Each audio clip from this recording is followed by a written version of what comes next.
நான் படுக்கையில் கிடக்கிறேன்.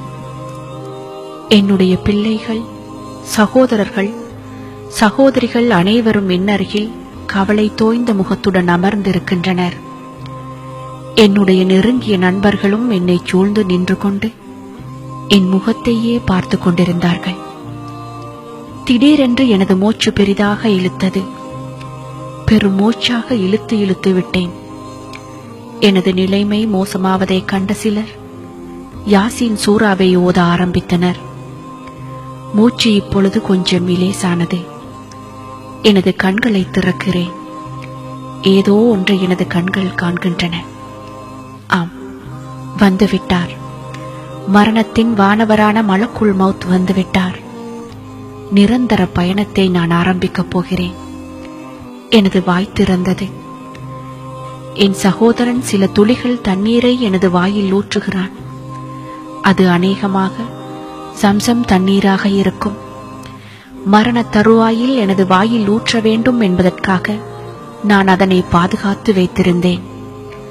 அனைவரும் லா இலாஹ இல்லல்லாஹு முஹம்மது ரசூலுல்லாஹ் என்று மொழிய ஆரம்பித்தனர். எனது பார்வை பறிபோய்விட்டது. எனது நாடி நரம்புகள் எல்லாம் அடங்கி போய்விட்டன. எனது உணர்வுகளும் மங்கி மறத்து போய்விட்டன. ஆனால் என்னால் இப்பொழுதும் கேட்க மட்டும் முடிகிறது. என் அன்புக்குரியவர்கள் அழும் சத்தம் கேட்கிறது. நான் இன்னும் இறக்கவில்லை. ஆனால் உயிரற்ற ஜடமாக ஆகிவிட்டேன். எனக்குள்ள நேரம் வந்தது. ஒரு நிமிடம் முந்தவும் இல்லை, பிந்தவும் இல்லை. காத்திருந்த மலக்குள் மௌத் அவரது கடமையை செய்ய ஆரம்பித்தார். விசுக்கென்று என் உயிரை பிடுங்கினார். என் உடல் சட்டென்று குலுங்கி அடங்கியது. அவ்வளவுதான், எல்லாம் முடிந்துவிட்டது. நான் இவ்வுலகை விட்டு பிரிந்து விட்டேன். என்னை வழி அனுப்பி வைப்பதற்குள்ள ஏற்பாடுகள் ஆரம்பமாகின. நான் மாடாய் உழைத்து சேர்த்த சொத்துக்கள், வங்கி தொகைகள், அனுபவித்த விலை உயர்ந்த கார்கள், வாழ்நாள் முழுவதும் நான் சேகரித்த எனது தொடர்புகள் அனைத்தும் இனி எனக்கு எந்த பயனையும் அளிக்கப் போவதில்லை. இனி எனது அடையாளம் என் கப்ரு மட்டும்தான். எனது பெயரும் மாற்றப்பட்டு விட்டது. என் பெற்றோர் பல நாட்கள் ஆலோசனை செய்து தேர்ந்தெடுத்த எனது பெயர், அவர்கள் வாயால் கூவி கூவி அழைத்து மகிழ்ந்த அந்த பெயர் மாற்றப்பட்டு விட்டது. இப்பொழுது எனது பெயர் ஜனாசா, அதாவது இறந்த உடல். எனக்கு நெருங்கியவர்கள் எனது கபரை வெட்டுவதற்கான ஏற்பாடுகளில் இறங்கியுள்ளார்கள். ஜனாசாவை நீண்ட நேரம் வீட்டுக்குள் வைக்கக்கூடாதாம். அவர்களுக்குள் பேசிக் கொள்கின்றனர்.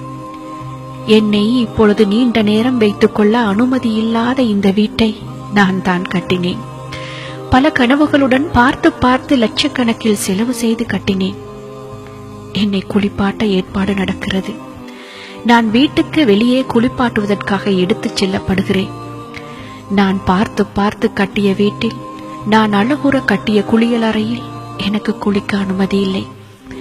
குளியலறையை சொகுசாக பயன்படுத்த வேண்டும் என்பதற்காக விலை உயர்ந்த பொருட்களை வாங்கி அங்கே பொருத்தினேன். அவையெல்லாம் இனி எனக்கு சொந்தமில்லை. இந்த நிலையில் எனக்கு பயன்படாத இந்த பொருட்களை நான் ஏன் வாங்கினேன்? குளிப்பாட்டி முடிந்தது. என்னை வெள்ளை துணியில் சுற்றினார்கள். விலை உயர்ந்த என் ஆடைகள் எல்லாம் எங்கே போய்விட்டன? என்னை சந்தூக்கில் வைத்தார்கள்.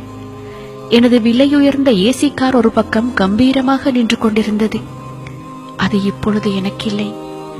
எனக்கு கிடைத்திருப்பதெல்லாம் இந்த மரப்பெட்டிதான். இதற்குத்தானா நான் இவ்வளவு நாள் கஷ்டப்பட்டு பணம் சம்பாதித்தேன்? இப்பொழுது எந்த பயனும் தராத இந்த பணத்தை சம்பாதிப்பதற்குத்தான் நான் எத்தனை பொய்கள் சொன்னேன்.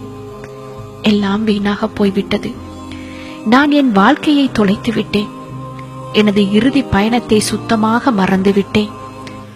ஆனால் அது உறுதியானது, மிக நெருங்கியது என்று எனக்கு தெரியும். இருந்தாலும் அதனை மறந்து உலக மாயையில் மூழ்கி போனேன், பாவங்களில் பழகி போனேன். ஆனால் இன்றோ எனது விளையாட்டு முடிந்து விட்டது. இது எனக்கு மட்டுமல்ல, உங்கள் எல்லோருக்கும் தான். நீங்கள் எல்லோரும் இதே நிலையை ஒரு நாள் அடையத்தான் போகிறீர்கள். ஒரு நாள் உங்களுக்கு இந்த உலகம் ஒரு சிறிய கனவு போல் கலைந்துவிடும். எனக்கு நேர்ந்தது போல் உங்களுக்கும் நடக்கும். உங்கள் உயிர்களும் ஒரு நாள் பிடுங்கப்படும். ஆதலால் தயாராக இருந்து கொள்ளுங்கள். நன்மைகளை கட்டி வைத்துக் கொள்ளுங்கள். அது ஒன்றுதான் உங்களுக்கு உதவும். உங்கள் இறுதி பயணத்தை இன்பமயமாக மாற்றும். மறுமை வாழ்வை மகிழ்ச்சிகரமாக மாற்றும். மரணத்தை மறவாதீர்கள். அது நிச்சயம் வந்தே தீரும். அது உங்களை இதோ நெருங்கிவிட்டது. ஒவ்வொரு ஆத்மாவும் மரணத்தை சுகித்தே ஆக வேண்டும்.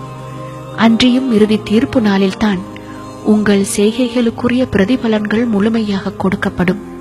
எனவே எவர் நரக நெருப்பிலிருந்து பாதுகாக்கப்பட்டு சுவர்க்கத்தில் பிரவேசிக்குமாறு செய்யப்படுகிறாரோ அவர் நிச்சயமாக வெற்றியடைந்து விட்டார்.